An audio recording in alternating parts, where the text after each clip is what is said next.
வந்து கர்த்தருடைய நாமத்தை கர்த்தருடைய வார்த்தையை பகிர்ந்து கொள்ளுங்கள். கர்த்தர் உங்களை ஆசீர்வதிப்பாராக. நன்றி பாஸ்டர். நன்றி. ஆமென். ஆமேன் ஆமேன். இந்த வேளையிலே கூட நாங்க செபிப்போம். அன்புள்ள தகப்பனே, நாங்களும் ஸ்தோத்தரிக்கிறோம், உம்மை துதிக்கிறோம் ஐயா ராஜா. நீங்க இரக்கத்திலே ஐஸ்வர்யமுள்ள தெய்வம் ஐயா ராஜா. இந்த நாளிலும் உடைய கரம் எங்களோடு கூட இருந்து எங்களை வழி நடத்துகிற கிருபைக்காக ஆண்டவரே உமக்கு சோத்திரம் தகப்பனே. வாயின் வார்த்தைகள் இருதயத்தின் தியானம் உம்முடைய சமூகத்திலே பிரதியாயிருக்கும்படி செபிக்கிறேன் கர்த்தாவே. இயேசு கிறிஸ்துவின் உயிர்த்தெழுந்த வல்லமையை ஆண்டவரே இந்த வேளையில கட்டவிருக்கிறேன் இயேசுவின் நாமத்தினால். ஆமேன். பின்மாரியின் அபிஷேகம் மாம்சமான யாவர் மேலும் அதிகமாய் பொழிந்திடுமே, ஆவியில் நிரப்பிடுமே. பின்மாரியின் அபிஷேகம் மாம்சமான யாவர் மேலும் அதிகமாய் பொழிந்திடுமே, ஆவியில் நிரப்பிடுமே. அக்கினியாய் இறங்கிடுமே, அக்னினாவாக அமர்ந்திடுமே. பெருங்காற்றாக வீசிடுமே, ஜீவநதியாக பாய்ந்திடுமே. அக்னியாய் இறங்கிடுமே, அக்னினாவாக அமர்ந்திடுமே. பெருங்காற்றாக வீசிடுமே, ஜீவநதியாக பாய்ந்திடுமே. எழும்பு பள்ளத்தாக்கினில் ஒரு சேனையாய் நான் காண்கிறேன், அதிகாரம் தந்திடுமே, தீர்க்க தரிசனம் உரைத்திடவே. எழும்பு பள்ளத்தாக்கிலே ஒரு சேனையாய் நான் காண்கின்றேன், அதிகாரம் தந்திடுமே, தீர்க்க தரிசனம் உரைத்திடவே. அக்கினியாய் இறங்கிடுமே, அக்னினாவாக அமர்ந்திடுமே. பெரும் காற்றாக வீசிடுமே, ஜீவநதியாக இறங்கிடுமே. சீனாய் மலையின் மேலே அக்னி ஜுவாலையை நான் காண்கின்றேன், இஸ்ரவேலின் தேவனே என்னை அக்கினியாய் மாற்றுமே. சீனாய் மலையின் மேலே அக்னி ஜுவாலையை நான் காண்கிறேன், இஸ்ரவேலின் தேவனே என்னை அக்கினியாய் மாற்றிடுமே. அக்கினியாய் இறங்கிடுமே, அக்னினாவாக அமர்ந்திடுமே. பெருங்காற்றாக வீசிடுமே, ஜீவநதியாக பாய்ந்திடுமே. கர்மேல் ஜெப வேளையில் ஒரு கையளவு மேகம் காண்கிறேன், ஆகாவும் நடுங்கிடவே அக்னிமழையாக பொழிந்திடுமே. கர்மேல் ஜெப வேளையில் ஒரு கையளவு மேகம் காண்கிறேன், ஆகாவும் நடுங்கிடவே அக்னிமழையாக பொழிந்திடுமே. அக்னியாக இறங்கிடுமே, அக்னினாவாக அமர்ந்திடுமே. பெரும் காற்றாக வீசிடுமே, ஜீவநதியாக பாய்ந்திடுமே. ஹல்லேலூயா. அன்புக்குரிய தேவனுடைய பிள்ளைகளே, இந்த நாளிலே தேவனுடைய வார்த்தையை ஏதோ பேச வந்தேன், ஆனாலும் தேவனுடைய ஆவியான இந்த வார்த்தையை குறித்து என்னோடு பேசிக்கொண்டிருக்கிறார்.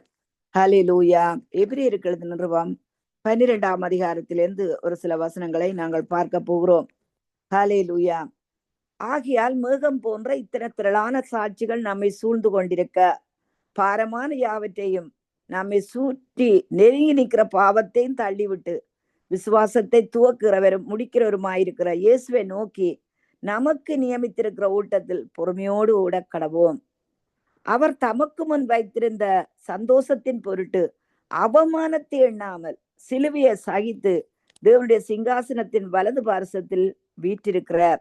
ஆகையால் நீங்கள் இளைப்புள்ளவர்களாய் உங்கள் ஆத்துமாக்களில் சோர்ந்து போகாதபடிக்கு தமக்கு விரோதமாய் பாவிகளால் செய்யப்பட்ட இவ்விதமான விபரீதங்களை சகித்த அவரே நினைத்துக் கொள்ளுங்கள். ஹல்லேலூயா.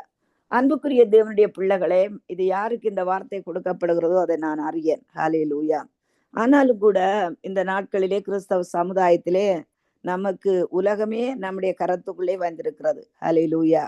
அந்த கரத்தில் இருக்கின்ற அந்த பொருளின் மூலம் எத்தனையோ காரியங்களை, நன்மையான காரியங்களை நாம் செய்யலாம், அல்லது தீமையான காரியங்களை நாம் செய்யலாம்.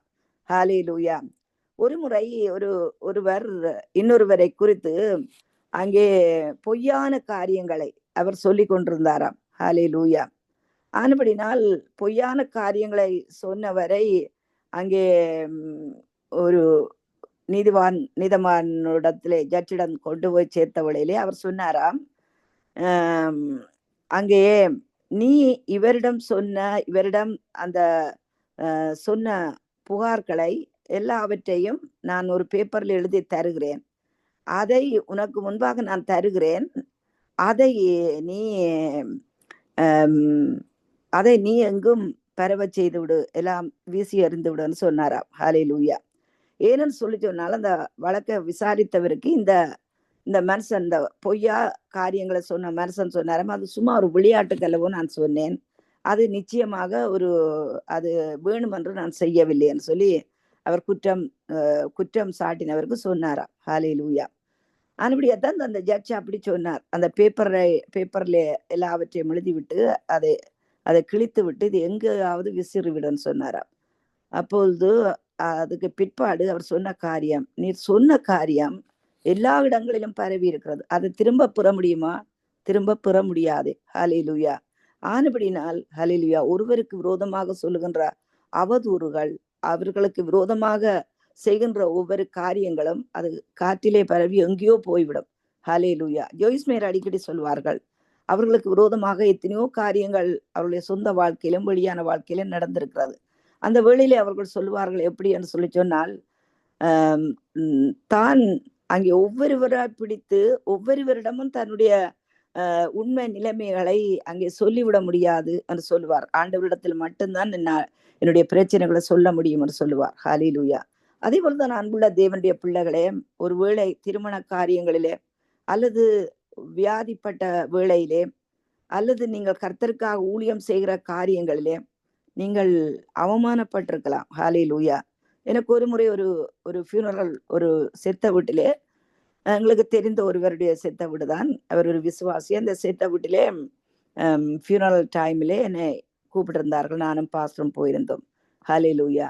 அப்பொழுது பாருங்கள், என்னை வார்த்தை கொடுக்க அவர்கள் கூப்பிட்டார்கள். கூப்பிடுகின்ற வேளையிலே அன்புக்குரிய தேவனுடைய பிள்ளைகளே, அங்கே கிட்டத்தட்ட ஒரு 3 பேர் ஹல்லேலூயா நின்று கொண்டு சீக்கிரமாய் ஒரு 2-3 நிமிஷம் கூட முடியவில்லை, நீ சீக்கிரமாய் முடி என்று சொல்லிக்கொண்டே இருந்தார்கள். ஹல்லேலூயா. இத்தனைக்கும் அதில் ஒரு சகோதரி எனக்கு பரிச்சயமான நல்ல ஒரு சகோதரி. ஆனா அவர்கள் கூட அவர்களோடு நின்று இதை முடித்து விடு சொல்லி அவமானப்படுத்தி பேசி முன்பாக எனக்கு முன்னாக நின்று பேசிக் கொண்டிருந்தார்கள். அப்பொழுது என்னால் ஒன்றும் சொல்ல முடியவில்லை. நான் சொன்னேன், என்ன சொல்லுகிறீங்கன்னு சொல்லி நான் அந்த வார்த்தைக்கு இடையிலே நான் கேட்கின்ற வழியில, நீங்க முடித்து விட்டு உங்கள் பாட்டில போங்கள் என்று சொல்லி அவர்கள் எனக்கு முகத்துக்கு முன்பாக பேசினார்கள். அதுக்கு பிற்பாடு நான் உடனே டக்குன்னு முடித்து விட்டு நான் போய் உட்கார்ந்து விட்டேன். உட்கார்ந்ததுக்கு எனக்கு பின்பாகத்தான் அந்த சோதரி வந்திருந்தார்கள். நான் திரும்பி பார்த்து ஹலோ சிஸ்டர்ன்னு சொல்லி கூப்பிடுகின்ற வழியில அவர்கள் சொல்ல, எனக்கு உங்களோட முகத்தை பார்க்க கூட எனக்கு விருப்பம் இல்லை என்று சொல்லி, அவர்கள் ஆண்டவரை அறியாத ஜனங்கள். ஹல்லேலூயா. ஆனப்படி நான் அன்புள்ள தேவனுடைய பிள்ளைகளை அப்பொழுது கூட நான் முகத்தை துடைத்து விட்டு, ஹல்லேலூயா, ஒன்றுமே தெரியாதது போல உட்கார்ந்து விட்டு நான் வந்து விட்டேன். ஹல்லேலூயா. அதே போல இன்னும் ஒரு இடத்திலே நான் ஆரம்பத்திலே ஊழியம் செய்வதற்கு வந்த காலத்திலே ஒரு உமன்ஸ் கிளப் ஒன்று, அவர்கள் அதிலே இருந்த ஒரு சகோதரி எனக்கு தெரிந்தவர்கள், அவர்களும் ஆண்டவரை அறியாத குடும்பங்கள் தான். ஆனபடியா அவர்கள் என்னை அழைத்திருந்தார்கள். நான் போய் அந்த இடத்துல போய் வார்த்தைகளை கொடுக்கின்ற வழியில் ஒரு பேப்பர் வருகிறது, சீக்கிரமா முடித்து விட்டு நீ இந்த இடத்தை விட்டு போன்னு சொல்லி.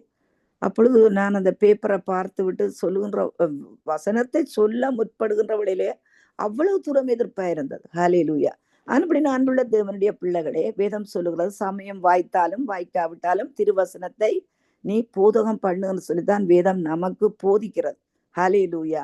நாங்கள் அழைத்த அழைப்பை நோக்கி பார்க்கிறோம். ஹல்லேலூயா. அது மனுஷரால் உண்டாயிற்றா இருந்தால் அது ஒளிந்து போம். தேவனால் உண்டாயிற்றுன்னு சொல்லி சொன்னால் அதை ஒழிக்க ஒருவராலும் முடியாது. இத்தனை வருஷம் ஆயிட்டது, இப்பொழுதும் கூட தேவனுடைய ஊழியத்தை நான் செய்து கொண்டுதான் இருக்கிறேன். ஹல்லேலூயா. ஆனபடினால் பாருங்கள், அவமானம் என்பது நமக்கு மட்டுமல்ல, ஆண்டவராய் இயேசு கிறிஸ்துவுக்கே வந்திருக்கிறது. ஆனபடியத்தான் அங்கே வேதம் சொல்லுகிறது எப்படி என்றால், அவர் தமக்கு முன் வைத்திருந்த சந்தோஷத்தின் பொருட்டு, என்ன சந்தோஷம் அவருக்கு வந்தது யோசித்து பாருங்கள். ஹல்லேலூயா. அவருக்கு என்ன சந்தோஷம் வந்தது? அதாவது நாங்கள் அவருடைய பிள்ளைகளாகும்படி, ஹல்லேலூயா, அந்த அவமானத்தை அவர் சகித்தார். ஹல்லேலூயா. அது மட்டுமல்ல, சபிக்கப்பட்ட மனுக்குலம் திரும்ப தேவனோடு அங்கே ஒன்று சேரும்படி அந்த சந்தோஷத்தின் பொருட்டு அவர் அவமானத்தை பொறுத்து கொண்டார். கிறிஸ்தவ ஜீவியம் என்பது அன்புக்குரியவர்களே, எங்களுக்கு மட்டுமல்ல மற்றவர்களுக்கும் சந்தோஷத்தை உண்டாக்கும்படி, நம்முடைய குடும்பத்திலே சந்தோஷம் உண்டாக்கும்படி, நம்முடைய சமூகத்திலே சந்தோஷம் உண்டாக்கும்படி, நம்முடைய சக விசுவாசிகள் மத்தியிலே சந்தோஷம் உண்டாக்கும்படி நாங்கள் எல்லா அவமானங்களையும் நாங்கள் பொறுத்து கொள்ளத்தான் வேண்டும். ஹல்லேலூயா. ஆனபடியா அவர் தமக்கு முன் வைத்திருந்த சந்தோஷத்தின் பொருட்டு அவமானத்தை எண்ணாமல் சிலுவையை சகித்து தேவனுடைய சிங்காசனத்தின் வலது பார்சத்தில் வீற்றிருந்தார். ஹல்லேலூயா. அங்கே பாருங்கள், பிலாத்துக்கு முன்பாக கொண்டு போகின்ற வேளையிலே அங்கே பிலாத்து எத்தனையோ கேள்விகள் கேட்கிறான். ஹல்லேலூயா. ஆனாலும் கூட ஆண்டவராகிய இயேசு அவனுக்கு ஒரு மாறுத்திரமும் சொல்லவில்லை என்று சொல்லப்படுகிறது.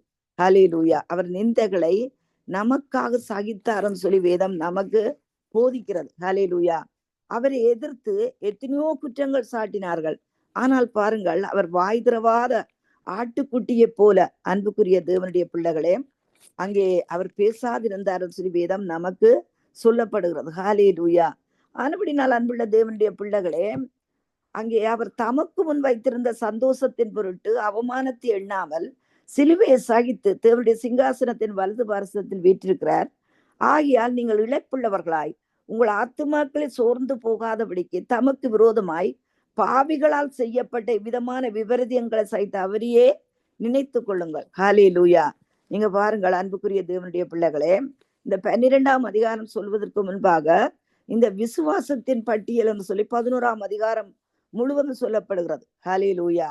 இந்த 11ஆம் அதிகாரத்திலே நீங்கள் பார்க்கின்ற வேளையிலே பாருங்கள், எத்தனையோ தேவதாசர்கள் அந்த அவமானத்தை சகித்தார்கள். உதாரணத்துக்கு பாருங்கள், இந்த ஆபிரகாமை குறித்து பார்க்கின்ற வேளையிலே அவனுக்கு பாருங்கள் 100 வயதிலே தான் அவனுக்கு ஒரு குழந்தை பாக்கியம் கிடைக்கிறது. ஈசாக்கு என்கிற ஒரு மகன் பிறக்கிறான். அதற்கு முன்பாக இஸ்மவேல் அது மாம்சத்திலே பிறந்தவன். ஹல்லேலூயா. ஆனால் பாருங்கள் அன்புக்குரிய தேவனுடைய பிள்ளைகளே, அவனை எவ்வளவு தூரம் அந்த கூட இருந்த ஜனங்கள் அவமானப்படுத்தி இருப்பார்கள். அது ஒரு புறம் இருக்கட்டும். இன்னும் பாருங்கள், சாராள் அங்கே விசுவாசத்தினாலே சாராளும் வாக்குத்தத்தம் பண்ணவர் உண்மை உள்ளவர் என்று எண்ணி கற்பந்தரிக்க பிளனடைந்து வயது சென்றவளாயிருந்தும் பிள்ளை பெற்றாள். அவளை சுற்றி எத்தனை நெகட்டிவ் காமெண்ட்ஸ் எல்லாம் வந்திருக்கும் யோசிச்சு பாருங்கள். இவளுக்கு பிள்ளை இல்லை, இவளுக்கு எந்த ஒரு வாரிசும் இல்லை. பாருங்கள், நம்முடைய ஊர்லே அங்கே விதவி என்று சொன்னால் முன்னுக்கு நிற்க விடார்கள். பிள்ளை இல்லாதவள் சொன்னால் ஒரு சமூகத்திலே ஒரு நல்ல ஒரு மங்களகரமான ஒரு காரியத்திலே பிள்ளை இல்லாதவள் நிற்க முடியாது. பிள்ளை இல்லாதவள் எந்த ஒரு காரியத்தையும் செய்ய முடியாது. ஹல்லேலூயா.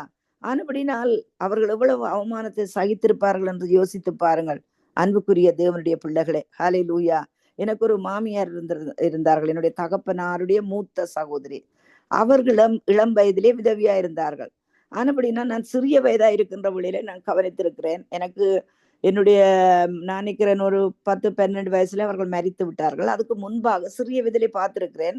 எங்களுடைய வீடுகளிலே அந்த திருமண வீடுகள் நடந்தால் அவர்கள் பாருங்கள், திருமண வீட்டிலே முன்பாக வந்து நிற்க மாட்டார்கள், அவர் பின்புறம் தான் போய் நிற்பார்கள். ஏன்னு சொல்லி சொன்னால், மற்றவர்கள் இவர்கள் வந்தாலும் கூட, விரும்பி வந்தாலும் கூட, மற்றவர்கள் பாருங்கள் அவர்களை அவமானப்படுத்துவார்கள். ஹல்லேலூயா. ஆனபடினால் அன்புள்ள தேவனுடைய பிள்ளைகளை, இப்படிப்பட்ட அவமானங்கள் நம்முடைய தேசங்களிலே நம்முடைய சொசைட்டிகளிலே இருக்கிறது. ஆனால் இந்த ஆபிரகாம் அது மட்டுமல்ல, இந்த சாராளும் அவர்களுக்கு வந்த அவமானத்தை என்ன செய்தார்கள்? அந்த அவமானத்தை மாற்றி அங்கே தேவனுடைய மகிமையை அவர்கள் வெளிப்படுத்தினார்கள். ஹல்லேலூயா. அவர்கள் அந்த அவமானத்தை என்ன செய்தார்கள்? அதை தேவ மகிமைக்கு நேராக மாற்றினார்கள். ஹல்லேலூயா. இந்த நாளிலே கூட அன்புக்குரிய தேவனுடைய பிள்ளைகளே, நான் 1 கொரிந்தியர் 14ஆம் அதிகாரத்திலே ஒரு சில 15ஆம் அதிகாரத்திலே ஒரு சில வசனங்களை பார்த்தேன். ஹல்லேலூயா. எப்படி அவமானத்தை தேவ மகிமையாக மாற்றுவதுன்னு சொல்லி நாங்கள் பார்க்க போகிறோம். ஹல்லேலூயா. அவமானத்தை எப்படி நாங்கள் தேவ மகிமைக்கு நேராக நாங்கள் மாற்ற போகிறோம் சொல்லி பார்க்க போகிறோம். பாருங்கள், இங்கே 1 கொரிந்தியர் 15ஆம் அதிகாரத்திலே 36வது வசனம், புத்தியினனே, நீ விதைக்கிற விதை செத்தால் ஒழிய உயிர்க்க மாட்டாதே. நீ விதைக்கிற போது இனி உண்டாகும் மேனியை விதியாமல் கோதுமை அல்லது மற்றொரு தானியத்தினுடைய வெறும் விதியையே விதைக்கிறாய். அதற்கு தேவன் தமது சித்தத்தின்படியே மேனியை கொடுக்கிறார். விதை வகைகள் ஒவ்வொன்றுக்கும் அதற்கேற்ற மேனியையே கொடுக்கிறார். ஹல்லேலூயா. இந்த மேனி என்கின்ற ஒரு வார்த்தை, அன்புக்குரிய தேவனுடைய பிள்ளைகளே, நம்முடைய நடைமுறை வாழ்க்கையிலே பேசப்படாத ஒரு வார்த்தை. ஹல்லேலூயா. ஆனால் என்னுடைய தாயார் மரித்து விட்டார்கள். அவர்கள் 2006 மரித்தார்கள். கிட்டத்தட்ட 20 வருஷங்கள் ஆகிவிட்டது. ஆனபடினால் அவர்கள் அந்த காலத்து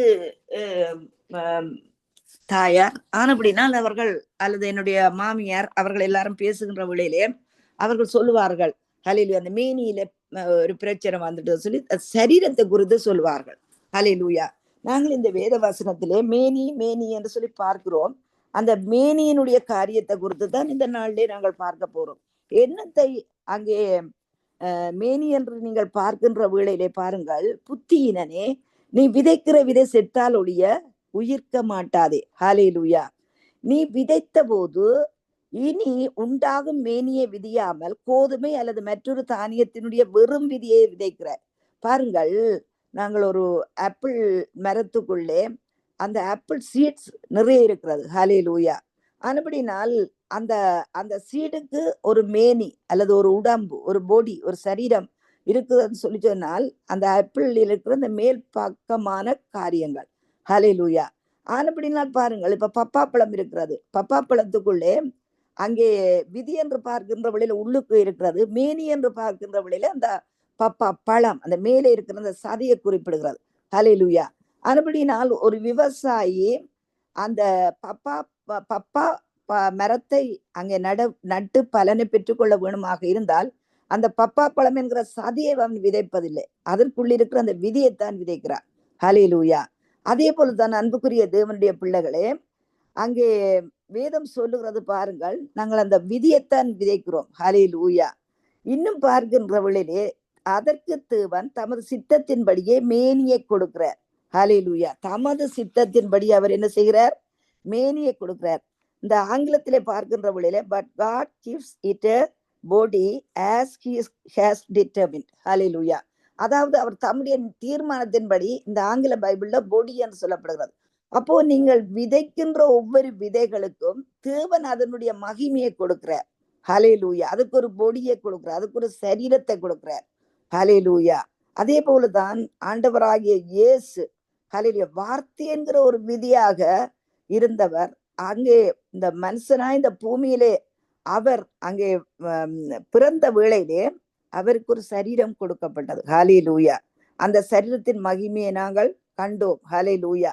அப்படி அன்புள்ள தேவனுடைய பிள்ளைகளே, இங்கே சாராளை குறித்து நீங்கள் பார்க்கின்ற வேளையிலே அவளுடைய அவமானம், ஹல்லேலூயா, மலடி என்கின்ற ஒரு அவமானம், அந்த அவமானத்தின் மத்தியிலே அவள் என்ன செய்கிறாள் பாருங்கள், இந்த இந்த தேவனுடைய வார்த்தைகளை அவள் தியானிக்கிறாள். ஹல்லேலூயா.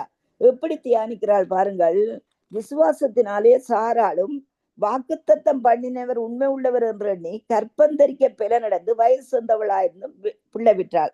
ஹல்லேலூயா. அதாவது பாருங்கள், அதாவது ஏதாவது ஒரு ட்ரீட்மெண்ட்டுகளுக்கு போனாளா? ஹல்லேலூயா. அல்லது மற்றவர்களுடைய ஆதரவை பெற்றுக் கொண்டாளா? அல்லது என்ன காரியத்தை செய்து அவள் அந்த மகிமையை அடைந்தாள்? ஹல்லேலூயா. அதை குறித்து நாங்கள் பார்க்கின்ற வேளையிலே தேவனுடைய வார்த்தை என்கிற விதியைத்தான் அவள் விதைத்தாள். ஹல்லேலூயா. இன்னும் நாங்கள் திரும்பி பார்க்கின்ற வேளையிலே அதற்கு தேவன் தமது சித்தத்தின்படியே மேனியை கொடுக்கிறார், அதாவது பொடியை கொடுக்கிறார், சரீரத்தை கொடுக்கிறார். ஹல்லேலூயா. ஆனபடியா தந்தவன் அந்த முதலாவது வார்த்தையில சொன்னார் எப்படி என்றால், புத்தியினனே, நீ விதைக்கிற விதை செத்தாலொழிய உயிர்க்க மாட்டாதே. ஹல்லேலூயா. அது செத்து போகணும், அங்கே மண்ணுக்குள்ளே அது புதைக்கப்பட வேணும். நீங்கள் 3ஆம் 4ஆம் நாளிலே நீங்கள் பார்க்கின்ற வேளையிலே அந்த விதை அழுகின நிலைமையில கூட இருக்கலாம். ஆனா அதுக்குள்ளே உயிர் இருக்கிறது. அதே போல அன்புக்குரிய தேவனுடைய பிள்ளைகளே, நீங்கள் சூழ்நிலைகள் மத்தியிலே பேசின வார்த்தைகள் உங்களுடைய கண்களுக்கு அது புலப்படாமல் இருக்கலாம். ஆனா அதுக்குள்ளே உயிர் இருக்கிறது. ஹalleluya. ஆனபடினால் அதைத்தான் அந்த சாராள் என்ன செய்தாள்? பிடித்து கொண்டாள். ஹalleluya. அவள் என்ன செய்தாள்? தேவன் சொன்ன வார்த்தை உண்மை உள்ளவர் என்று. என்ன சொன்னார் ஆண்டவர்? ஹalleluya. சாராள் ஒரு உற்பத்தி கால திட்டத்திலே ஒரு பிள்ளையை பெற்றுக்கொள்வாள் என்று சொல்லி தேவன் அவளுக்கு வாக்கு தத்தம் கொடுத்தார். ஹalleluya. அதே போல ஆபிரகாமுக்கும் எத்தனையோ வாக்கு தத்தங்கள். ஹalleluya. கடற்கரை மணலை போல, வானத்து நட்சத்திரங்களை போல உனக்கு உன்னுடைய பிள்ளைகள் பிறப்பார்கள் என்று சொன்ன வார்த்தைகளை ஒருவேளை ஆபிரகாமும் அங்கே சாராளோடு பகிர்ந்து கொண்டிருப்பார். ஹalleluya. அதுபடி அந்த பகிர்ந்து கொண்ட வார்த்தைகளை அதை எண்ணி எண்ணி எண்ணி என்று செய்தால் அவள் பிள்ளைகளை பெற்றுக்கொண்டாள். ஹalleluya. அது மட்டுமல்ல அன்புக்குரிய தேவனுடைய பிள்ளைகளே, அதற்கு முன்பாக சாராள் அங்கே ஆண்டவர் சொல்லுகிற உற்பத்தி கால திட்டத்தில் உனக்கு ஒரு பிள்ளை பிறகும்னு சொல்லுகின்ற வழியிலே அவள் தன்னுடைய சூழ்நிலையையும் தன்னுடைய வெளியான காரியங்களையும் அவள் அங்கே சிந்தித்தாள். ஆனா அதுக்கு பிற்பாடு நீங்கள் பார்க்கின்ற வேளையிலே இந்த அமலேக்கிய அங்கே அபிமெலேக்கினுடைய வீட்டிலே அபிமெலேக்கு என்ன செய்கிறான்? இந்த சாராளை பிடித்து கொண்டு போகிறான். ஏன்னு சொல்லி சொன்னால் ஆபிரகாமுடைய சகோதரி என்று அவன் யோசித்து அவளை அங்கே சாராளை கொண்டு போகிறான். அதற்கு பிற்பாடுதான் அவனுக்கு தெரிகிறது இது ஆபிரகாமுடைய சகோதரி அல்ல, இது ஆபிரகாமுடைய மனைவி என்று. ஆனபடினால் ஆண்டவராகிய தேவன் அவனுக்கு சொல்லுகிறார், சொப்பனத்திலே வந்து சொல்லுகிறார், அவன் ஒரு தீர்க்கதரிசி. ஹalleluya. ஆனபடினால் அங்கே நீ அந்த அவனுடைய வாழ்க்கையில நீ கை வைப்பாயாக இருந்தால் நீ செத்தா என்று சொல்லி தேவன் அங்கே அவனுக்கு சொல்லுகிறார், அங்கே சொப்பனத்திலே சொல்லுகிறார். ஆனபடினால் அன்புள்ள தேவனுடைய பிள்ளைகளே, அங்கே அபிமெலேக்குடைய வீட்டிலே எல்லோரும் மலடிகளா இருந்தார்கள். அவருடைய வேலைக்காரர்களுடைய அவர்களுடைய குடும்பத்தவர்கள் ராஜஸ்திரிகள் எல்லோரும் அங்கே மலடிகளாக இருந்தார்கள். ஆனபடினால் அங்கே ஆபிரகாம் அந்த அவர்கள் எல்லோருக்காக ஜெபித்தான். இத்தனைக்கும் ஆபிரகாமுக்கும் சாராளுக்கும் பிள்ளைகள் இல்லை, மலடி. ஆனால் அங்கே அவன் அவர்களுக்காக ஜெபித்த வேளையிலே தேவன் அந்த கற்பத்தை திறக்க பண்ணார். அது எல்லாவற்றையும் தேவன் பார்த்தார். நமக்கு வருகின்ற ஒவ்வொரு சாட்சிகளும் அன்புக்குரிய தேவனுடைய பிள்ளைகளை நினைத்து நினைத்து நினைத்து நினைத்து நாங்கள் விசுவாசத்திலே உறுதிப்பட வேண்டியவர்களாயிருக்கிறோம். ஹalleluya. ஆனபடினால் அன்புள்ள தேவனுடைய பிள்ளைகளை நம்முடைய வாழ்க்கையில வருகின்ற அவமானங்களை நாங்கள் என்ன செய்வோம்? தேவ மகிமையாக மாற்ற வேண்டும். இன்றைக்கு ஒரு சகோதரியனுடைய சாட்சியை நான் கேட்டுக்கொண்டிருந்தேன். அந்த சகோதரி சொல்லுகிறார்கள் எப்படி என்று சொல்லி சொன்னால் அவர்களுக்கு பிள்ளை இல்லாமல் இருந்தது. ஆனபடினால் அங்கே ஹாஸ்பிட்டல்ல போய் செக் பண்ணுகின்ற வழியில அவங்க சொன்னார்களாம், உன்னுடைய அந்த இந்த கற்ப இது வந்து அவ்வளவு சிறிதா இருக்கிறதா, அவனுடைய பிள்ளை அங்கே உருவாகுவதற்கு கற்பப்பை பிள்ளைகள் உருவாகுவதற்கு அந்த கற்பப்பை பெருசாகவில்லைன்னு சொன்னார்களாம். அதுக்கு 6 மாதம் மருந்து எடுக்கணும்னு சொல்லியிருக்கிறார்கள். இவர்கள் போய் அது 6 மாதத்துக்கு மருந்து வாங்கி இவர்கள் மருந்து சாப்பிட்டு இருக்கிறார்கள். அதுக்கு பிற்பாடும் போய் ஸ்கேன் பண்ணி பார்த்தால் அதுக்கு பிற்பாடும் அதே சேம் பிரச்சனை தான். ஹalleluya. அதுக்கு பிறகு சொன்னார்கள் இன்னும் ஒரு 6 மாதம் அந்த அந்த மருந்தை சாப்பிட வேணும்னு சொல்லி. ஆனபடினால் அவர்கள் போய் அந்த மருந்து சாலையில பார்மசியில போய் நிற்கின்ற வேளையிலே அங்கே எத்தனையோ அங்கே ஆண்டவரை அறியாத காரியங்கள் எல்லாம் விக்கிரங்கள் படங்கள் அப்படி எல்லாம் இருந்த ஜனங்கள் நின்றுவாங்க. அப்பொழுது அவர்கள் யோசித்தார்களாம், ஏற்கனவே 6 மாதம் நான் மருந்து சாப்பிட்டு விட்டேன், எனக்கு ஒரு பலனும் இல்லை.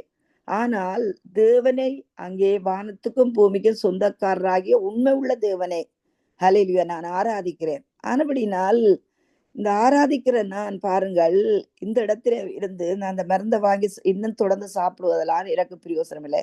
என் ஆண்டவர் ஹalleluya எனக்கு பிள்ளை வருகிறது என்றால் வரட்டும் சொல்லிவிட்டு வந்தார்களாம். அவளுடைய கணவரும் ஒரு ஊழியக்காரர் சொன்னாராம், விசுவாசத்திலே ஸ்திரப்படி இது எல்லாம் தேவனுடைய பார்வையில் ஒரு அற்பமான காரியம், அவரால் முடியாது ஒன்றுமே இல்லைன்னு சொல்லி அந்த கணவரும் அந்த சகோதரிக்கு அங்கே ஆறுதல் சொன்னார்களாம். அதுக்கு பிற்பாடு அவர்கள் சொல்லுகிறார்கள், தன் தகப்பனாரிடத்துல வந்து அவர்கள் போன் பண்ணி, அவர் தகப்பனாரும் ஒரு ஊழியக்காரர், அவரிடம் வந்து அந்த ஆலோசனை கேட்ட வேளையிலே ஹalleluya அங்கே அவர்கள் தேவனுடைய வார்த்தையை கொடுத்தார்களாம். ஹalleluya தேவனுடைய காரியங்களை குறித்து அவர்கள் பேசி தேவனுடைய வார்த்தையை கொடுத்திருக்கிறார். ஹalleluya அங்கே இஸ்ரவேலுக்கு குறித்த நேரமும் அதற்குரிய சமயமும் வாய்த்ததுன்னு சொல்லி அவர்கள் சொல்லி ஜெபித்திருக்கிறார்கள். இவர்கள் சொல்லுகிறார்கள், அந்த தகப்பனாரிடம் சொல்லுவதற்கு முன்பாக அவர்களுக்கு ஒரே பயம், என்னடா அந்த கற்பத்துல பிள்ளை உண்டாய் விடுமோ, அந்த பிள்ளை எப்படி பிறக்கும், அது சிறிய பையன் சொல்லுகிறார்கள் எப்படின்னு சொல்லி அவர்கள் சொன்ன வார்த்தை எனக்கு சொல்ல விருப்பமில்லை. அப்படிப்பட்ட காரியங்களை அவர்கள் யோசித்தார்களாம். ஆனால் இந்த இந்த தேவ மனுஷன் சொன்ன வார்த்தையை அவர் சொன்னாராம், அந்த வார்த்தையை எழுதி எழுதி எழுதி செபி என்று. ஹல்லேலூயா. அப்பொழுது அவர் சொல்லுகிறார்கள், அதை எழுதி எழுதி எழுதி செபித்த வேளையிலே அன்புக்குரிய தேவனுடைய பிள்ளைகளே, அவர்களுக்கு 2 குழந்தைகள் பிறந்திருக்கிறது. ஹல்லேலூயா. ஆனபடினால் அன்புள்ள தேவனுடைய பிள்ளைகள், உங்களோட வாழ்க்கையில் எத்தனையோ அவமானங்களா இருக்கலாம். வியாதி என்கிற அவமானம், பிள்ளைகளுடைய நிந்தைகள் என்கிற அவமானம், திருமண காரியங்களில் நடக்கின்ற அவமானம். ஹல்லேலூயா. எப்படிப்பட்ட காரியங்களா இருந்தாலும் கூட அந்த நிந்தை சுமந்த தேவனை நீங்கள் நோக்கி பாருங்கள். ஹல்லேலூயா. ஏசாயா 53க்குள்ளே நாங்கள் கடந்து செல்ல போகிறோம். ஹல்லேலூயா. ஆண்டவர் நல்லவர், அவருடைய கிருபை என்றும் உள்ளது. ஹல்லேலூயா. இங்கே சொல்லப்படுகிறது பாருங்கள், எங்கள் மூலமாய் கேள்விப்பட்டதை விசுவாசித்தவன் யார்? கர்த்தருடைய புயம் யாருக்கு வெளிப்பட்டது? இளங்கிளே போலவும் வறண்ட நிலத்திலிருந்து துளிக்கிற வேரை போலவும் அவனுக்கு முன்பாக எழும்புகிறார். அவருக்கு அழகும் இல்லை, சௌந்தரியம் இல்லை.